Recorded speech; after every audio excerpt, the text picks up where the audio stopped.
ناظرین، بریک سے پہلے ہم بات کر رہے تھے پروفیسر ڈاکٹر عبدالباری کے ساتھ دل کی صحت کے متعلق. آئیے بات چیت کا سلسلہ وہیں سے آگے بڑھائیں. ڈاکٹر صاحب، جیسے کہ دل کی صحت کی بات ہو رہی تھی تو آپ نے پہلے بھی تذکرہ کیا تھا سگریٹ نوشی کا. سگریٹ نوشی حقیقتاً کتنی خطرناک ہے دل کے لیے؟ دیکھیں، اس کے میجر رسک فیکٹر ہیں. اس کو صرف ایک اور رسک فیکٹر چاہیے اور دل افیکٹ ہو جائے گا جس میں. اور اس کے علاوہ سگریٹ جو ہے نا، سگریٹ صرف دل کی نہیں، لنگس کے کینسر، پھیپھڑوں کے کینسر، بلیڈر کے کینسر، انٹسٹینل کینسر، بہت ساری چیزوں کے ساتھ اس کا امپیکٹ ہے. اور کچھ نہ ہو تو سی او پی ڈی تو آخر میں ہو ہی جائے گا. تو اس کا بڑا وہ ہے. اور اس کے اوپر جتنا بھی میڈیا کو اور ہم سب کو جس فورم سے بھی بول سکتے ہیں کہ ہم جس کو روک دیں اور جتنا اس کے اوپر کام کیا جائے وہ کم ہوگا. کیونکہ اور انفارچونیٹلی، اور دوسرے سگریٹ سے زیادہ خطرناک ایک اور چیز جو فیشن میں ہے اور جو ہم سب اپنے بچوں کو کراتے ہیں، زیادہ تر لوگ، ہم تو نہیں کرا لیکن زیادہ تر لوگ، یہ شیشہ اور فلیورڈ شیشہ، اور وہ ایک فیشن بن گیا ہے. وہ سگریٹ سے 10 گنا زیادہ خطرناک ہے. اس کے اوپر آج تک کسی نے نہیں بولا ہے. اور وہ اس کا امپیکٹ اس سے 10 گنا زیادہ ہوتا ہے کیونکہ وہ کنسنٹریٹڈ آتا ہے. تو اس کے اوپر جب بھی آپ کو موقع ملے اس کے اوپر ضرور. اس طرح سے جیسے وہ خطا جس کو آپ خطا نہ سمجھیں وہ گناہ بن جاتی ہے. تو یہ ہمارا گناہ بن گیا ہے کہ ہم اس کو غلط سمجھ نہیں رہے. اور شیشے کو تو مطلب بچوں کو بھی پلایا جا رہا ہے اور سامنے پی رہے ہوتے ہیں والدین کی، کوئی ایسا وہ بھی نہیں ہوتا. اچھا ڈاکٹر صاحب، ایک چیز اور جو تبدیلی آ رہی ہے وہ یہ ہے کہ موٹاپا بڑھتا جا رہا ہے ہمارے یہاں، اور بچپن میں بھی نظر آنے لگا ہے. غذائی احتیاط کی جب ہم بات کرتے ہیں تو عموماً جب تذکرہ کیا جا رہا ہوتا ہے تو یہ لیٹر ایجز کی بات کی جا رہی ہوتی ہے. لیکن اب جب کہ بچپن میں ہی موٹاپا سامنے آنے لگ گیا ہے تو کیا اس کو اس وقت کنٹرول کرنے کی ضرورت ہے، یا یہ سوچا جائے کہ آگے چل کر یہ بچہ صحیح ہو جائے گا؟ نہیں، یہ بڑا اچھا پوائنٹ اٹھایا ہے. کیونکہ بچوں کے ساتھ موٹاپا جو ہے نا، جیسے میں نے پہلے بھی آپ سے ذکر کیا تھا کہ یہ دل کے امراض کی شروعات بچپن سے شروع ہو جاتی ہیں. اگر موٹاپا اس وقت آیا ہے تو اس وقت اس کے اثرات شروع ہو جاتے ہیں. ٹائم لگتا ہے اس چیز کو پروگریس کرنے میں. وہاں سے اگر پکڑ لیا تو یہ ساری چیزیں بچ جائیں گی. اور کھانے پینے کے علاوہ ایک دوسری جو بڑی خراب چیز ہوئی ہے وہ کمپیوٹر، ویڈیو گیمز. آج کا بچہ جو ہے نا دوڑتا نہیں ہے، بھاگتا نہیں ہے. ٹھیک ہے، حالات کے بھی امپیکٹ ہے اس کا، کیونکہ اب ہم اپنے بچے کو باہر نہیں چھوڑتے سیکیورٹی ریزنس کی وجہ سے. نہیں تو ہم لوگ، مجھے یاد ہے کہ جی مغرب تک اگر گھر نہ پہنچے آوازیں آتی تھیں گھر سے کہ جی گھر پہنچو. لیکن یہ ہے کہ باہر کھیل رہے ہوتے تھے. لیکن فیلڈ گیم آج کل نہیں ہے. لوگ کمپیوٹر اور پھر اس کے بعد آپ کو گھروں پہ کھانا منگا لیا اور پھر کھا لیا وہی چیز. تو آپ کیسے اس کو، اللہ تعالیٰ نے جو ہے نا انسان کو بہت 200% بنایا ہے. آپ کے اندر، ہارٹ کے اندر بلڈ ویسلز ایکسٹرا موجود ہیں، بائی پاسز موجود ہیں. وہ انفارچونیٹلی وہ ویسے ہی ہے جیسے ہم گھر کی بیک لینس کو صفائی نہیں کرتے نا، تو ہم نے اپنی دل کی شریانوں کو بھی وہی حال کر دیا ہے. کیونکہ ہم ایکٹیویٹی نہیں کرتے، وہ کبھی یوز نہیں ہوتی ہیں، تو وہ ایسے ہی جام پڑی رہتی ہیں. نہیں تو ایسے میں نے کیسز دیکھے ہیں کہ اگر میڈیکلی تینوں آرٹریز بند ہیں لیکن وہ نارمل چل رہا ہے، کیونکہ اس کی وہ جو بائی پاسز ہیں وہ اپنا کام کر رہے ہیں. اچھا ڈاکٹر صاحب، دل کی بیماریاں مختلف انواع و اقسام کی ہوتی ہیں. زیادہ تر کون سی بیماریاں ہیں جو کہ نظر آتی ہیں، اور کس طرح کی علامات کے ساتھ یہ مریض آپ سے آ کر رجوع کرتے ہیں؟ کہ زیادہ تر جو ہے about 50% یہ جو دل کی شریانوں کی، جیسے ہارٹ اٹیک ہوتا ہے، جس کو عام اسکیمک ہارٹ ڈیزیز جس کو آپ کہتے ہیں، وہ زیادہ تر وہی ہیں. اور اس میں عموماً یوزلی سینے کے درد کے ساتھ، انجائنا کے ساتھ پریزنٹ کرتے ہیں. اور میں ایک میسج سب کو دینا چاہتا ہوں، جب بھی محسوس ہو، بہت سارے لوگ کہتے ہیں بدہضمی ہے، اینو پی لیا، گیس کی پرابلم ہے. لیکن گیس سے آدمی مرے گا نہیں. اگر خدا نہ خواستہ ایسی فیلنگ ہو رہی ہے، ہسپتال چلے جائیں، وہ آپ کو کہہ دے گا آپ کو دل کی بیماری نہیں ہے، دل کا مسئلہ نہیں ہے، تب تو ٹھیک ہے. لیکن ہارٹ اگر ہوا اور آپ نہ گئے تو چانسز، کیونکہ about 25% سڈن ڈیتھ ہوتی ہے، لوگ فرسٹ اٹیک میں مر جاتے ہیں، 25% جس کو یہ ہوتا ہے. تو یہ بہت بڑی شرح ہے، یہ بہت بڑی چیز ہے. تو اس لیے اس کو لائٹ نہ لینا چاہیے اور اس کے لیے فوری رجوع کریں ڈاکٹر کے پاس. زیادہ سے زیادہ یہی کہے گا کہ آپ کو دل کا نہیں ہے، آپ کو بدہضمی ہے، آپ کو دوائی لکھ دے گا. لیکن خود جو ہے نا گھر پہ سیلف میڈیکیشن نہ کریں.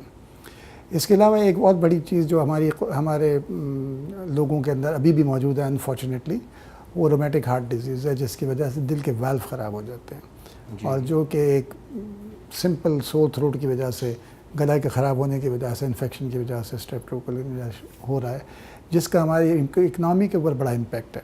اور ابھی بھی ہماری 50% آلموسٹ 50% ہم لوگ اسی سے ڈیل کرتے ہیں. وال بدلنا تعمر, پھر اس کے بعد وہ اینٹی کوگولنٹ پہ لے جانا, خون پتلا کرنے کی دوائیں کھلانا, اس کا ایک امپیکٹ آ رہا ہے.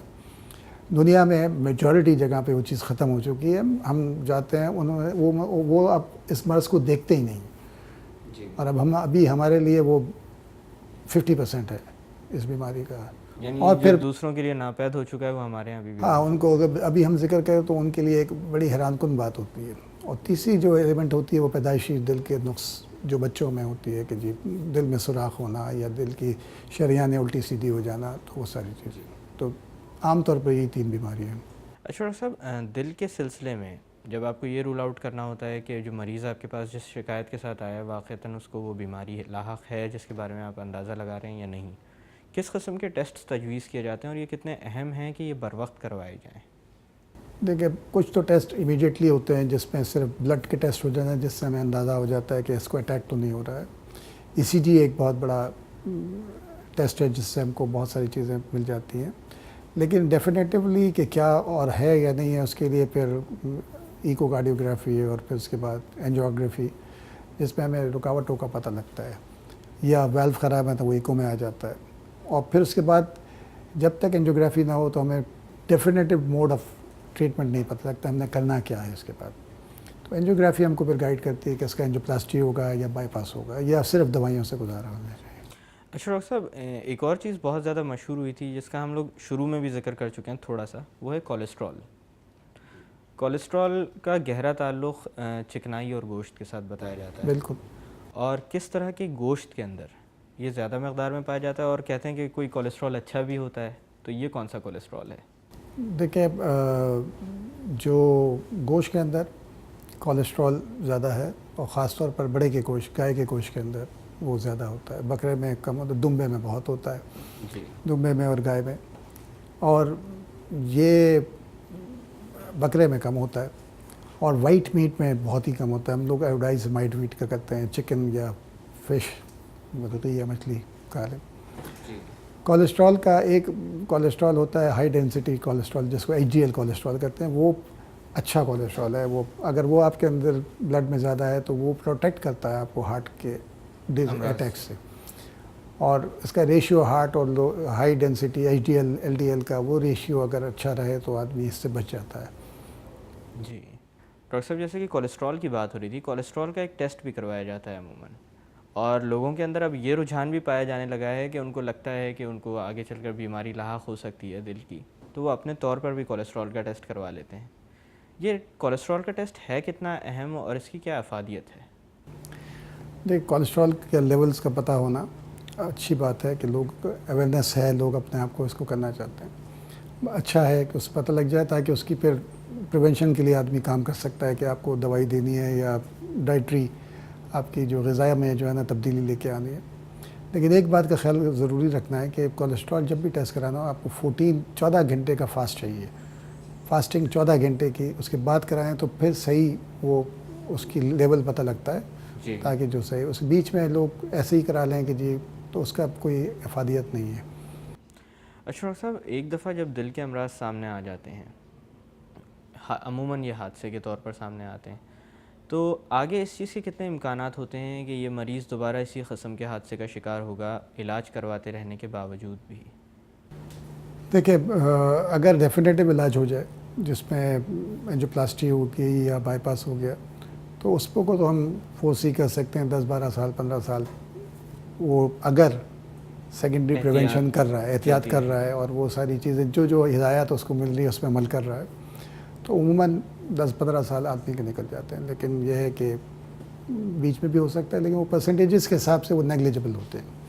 اگر آپ فالو کر رہے ہوں اپنی انسٹرکشنز کو, ڈاکٹر کی ہدایات کے اوپر عمل کر رہے ہوں گے تو پھر چانسز کم ہوتے ہیں. اچھا ڈاکٹر صاحب, بے شمار لوگ ایسے بھی ہوتے ہیں جو ادویات لے رہے ہوتے ہیں, ابھی بلاکیڈ اتنا نہیں ہوا ہوتا کہ خون کی جو بلڈ سپلائی ہے وہ متاثر ہو.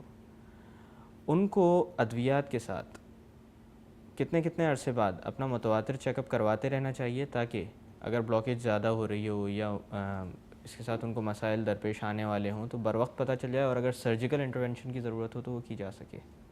دیکھیے اب ہر 6 مہینے پہ آپ کو ریویو کرانا چاہیے ڈاکٹر کے پاس اپنے، تاکہ اس کے اوپر پریمپٹیولی ہم لوگ اس کو کر سکیں گے کہ کوئی اور چیز ڈیولپ تو نہیں ہو رہی ہے. ہر 6 مہینے میں دکھانا ضروری ہے کم از کم مریض کو. 6 مہینے میں ضرور دکھا لیں. بالکل. ڈاکٹر صاحب یہاں پہ تھوڑی دیر کے لیے باتوں کا سلسلہ روکتے ہیں. ناظرین وقت ہو ایک چھوٹی سی کمرشل بریک کا. بریک سے واپس آ کر دل کی صحت کے متعلق مزید بات کی جائے گی. Keep watching the health show.